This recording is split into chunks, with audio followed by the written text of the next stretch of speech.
अवधूत चिंतन श्री गुरुदेव दत्त. श्री स्वामी समर्थ महाराज की जय. आपण स्वामी समर्थांची साधी सोपी दैनंदिन उपासना कशी करायची, तसेच संकट निवारण्यासाठी उपाय काय आहेत, जर आपण हे उपाय मनोभावे केले तर स्वामींच्या आशीर्वादाने आपण संकटमुक्त होतो. फार वेळ व अनावश्यक खर्च न करता ही स्वामी सेवा आपल्याला करता येते. तर या सेवेने आपले संकट निवारण होते. तर संकट निवारण उपाय आणि उपासना काय आहेत हे बघा. 21 पौर्णिमा स्वामींच्या मठात कोणतेही एक स्वामी स्तोत्र दान करावे किंवा भाविकांना वाटावे. 11 प्रती तरी पाहिजे.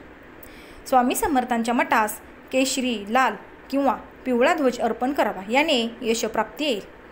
श्री स्वामी समर्थांच्या अक्कलकोटी क्षेत्री वर्षातून एकदा दर्शनासाठी जावे. 2दा गेल्यास उत्तम. 21 गुरुवार स्वामींच्या मठात कोणतेही एक धान्य दान करावे. त्यामुळे तुमच्या आयुष्यात भरभराट येते, आर्थिक प्रगती होते. स्वामी समर्थांच्या नावे भिकाऱ्यास अन्नदान करावे. 5 गुरुवार किंवा 5 पौर्णिमा ब्राह्मणांना दान करावे. याने तुमची आर्थिक परिस्थिती सुधारते, तसेच आर्थिक प्रगती होते, भरभराट होते. दर गुरुवारी किंवा पौर्णिमेला स्वामींच्या नावे अष्टगंधांचा टिळा कपाळावर लावावा. प्रसन्नता येईल. 21 पौर्णिमा स्वामींचे छोटे फोटो कोणत्याही जागृत मठात जाऊन निरनिराळ्या भाविकांना वाटावेत. खूप मोठी स्वामी सेवा होऊ शकेल. स्वामींचा आशीर्वाद प्राप्त होईल.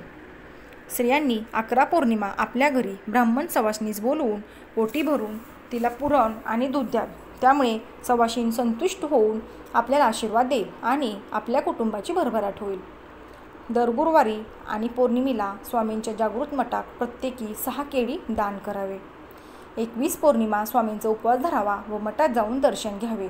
याने तुमचे मनोवांछित फळ तुम्हाला मिळेल.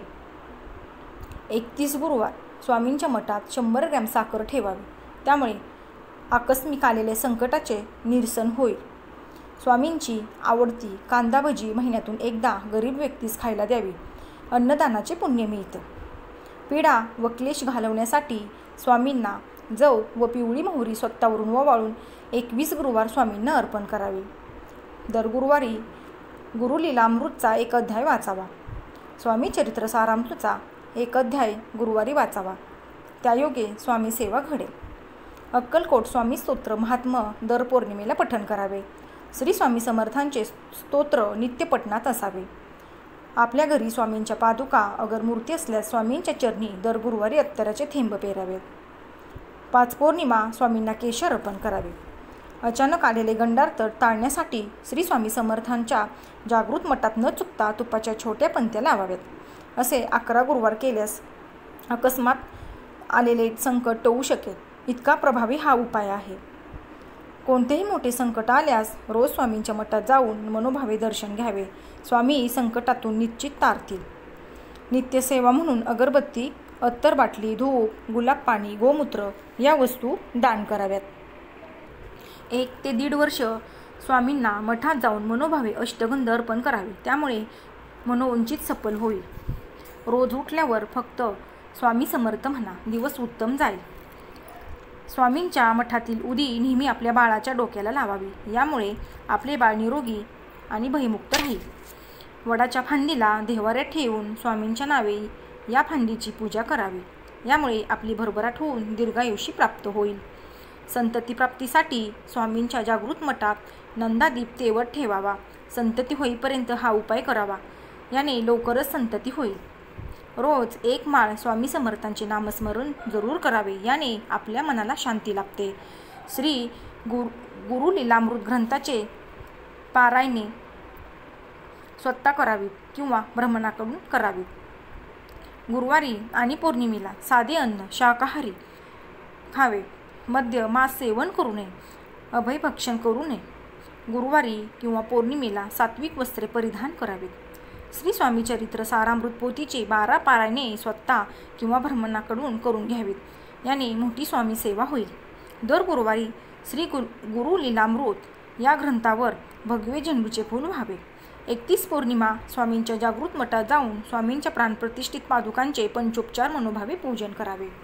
दर गुरुवारी स्वामींना गुळ पापडी अर्पण करावी. याने पीडा निवारण होईल.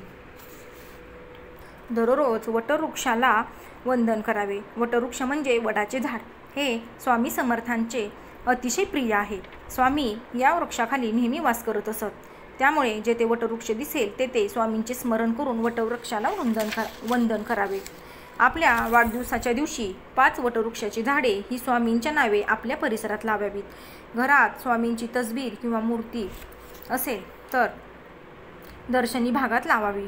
वर्षातून एकदा स्वामींच्या 5 तसबिरी भेट कराव्यात. गुरुवारी किंवा पौर्णिमेला या स्वामीप्रिय तिथींना आपल्या आचरणात शुद्धता असावी. या दिवशी अतिशय साधे व सात्विक भोजन करावे. गुरुवारी पौर्णिमेला आपल्या जेवणात कांदा लसूण असू नये. हे तामसी पदार्थ आहेत. गुरुवारी किंवा पौर्णिमेला स्वामी भक्तांनी मद्यपान करू नये. स्वामींना प्रिय असणाऱ्या गुरुवारी या दुसऱ्या दिवशी दुसऱ्यांना शिव्याशाप देणे, अभद्र बोलणे टाळावे. स्वामींच्या नावाने अन्नदान करावे. सोयर व सुतक असताना स्वामींचे केवळ नामस्मरण करायचे. या दिवशी स्वामींचे पूजन करू नये. स्त्रियांनी मासिक धर्म असताना फक्त स्वामींचे नामस्मरण करावे. पूजा अजिबात करायची नाही. स्वामींचे दर गुरुवारी आणि पौर्णिमेला पंचोपचार पूजन करावे. स्वामींचे आशीर्वाद प्राप्त होतील. गुरुवारी स्वामींचे ध्यान करावे. स्वामींच्या आपल्याला आवडणारा एक मंत्र पौर्णिमा दर गुरुवारी न विसरता 10 मिनिटे मनपूर्वक पठण करावा. वरीलपैकी आपल्याला ज्या जमतील तेवढ्या स्वामी सेवा तुम्ही करावी. याने आपल्या आयुष्यात दुःख कष्ट दूर होऊन आपल्याला आर्थिक लाभ होतो. तर हे होते श्री स्वामी समर्थांची दैनंदिन उपासना आणि संकट निवारण उपाय. तर केलेली सेवा श्री स्वामी चरणार्पणमस्तु. व्हिडिओ आवडल्यास लाईक शेअर आणि सबस्क्राईब करा. तोपर्यंत तुम्हा सर्वांना श्री स्वामी समर्थ.